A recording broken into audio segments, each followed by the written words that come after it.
கர்ப்பிணி பெண்கள் முக்கியமாக கவனிக்க வேண்டியது என்ன தெரியுங்களா? அவங்க வந்து நல்ல விஷயங்களை பார்க்கணும், நல்ல விஷயங்களை கேட்கணும். அப்போ தான் அந்த சிசுவுக்கு வந்து நல்ல சிந்தனைகளும் நல்ல ஒரு சந்தோஷமான சூழ்நிலையும் இருக்கும். நல்ல நல்ல ஸ்லோகங்கள் வந்து கேளுங்க. சில அம்பாள் சுதிகள் இருக்குது, விநாயகர் ஸ்தோத்திரம் இருக்குது. இதெல்லாம் ஒரு இடத்துல உட்காந்து அமைதியாக நீங்கள் வந்து சத்தமாக சொல்லுங்கள். நீங்கள் மனசுக்குள்ளே சொல்லாதீங்க, சத்தமாக வாய் விட்டு சொல்லும்போது அந்த வயிற்றுக்குள்ளே இருக்க சிசு வந்து அதை கேட்கும்.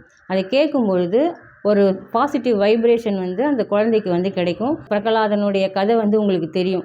கருவிலேயே அந்த குழந்தை வந்து நல்ல விஷயங்களை, பெருமாளை பற்றி நல்ல விஷயங்கள் நாரதர் மூலயமா கேட்டதுனால தான் பிறந்ததுக்கப்புறமா அவ்வளோ ஒரு வைராக்கியம் அந்த பெருமாள் மேலே. நாராயண மந்திரத்திற்கு அவ்வளோ சக்தி இருக்குது அப்படின்னு எவ்வளோ ஆபத்தை தாண்டி அந்த குழந்தை வந்தது இல்லையா?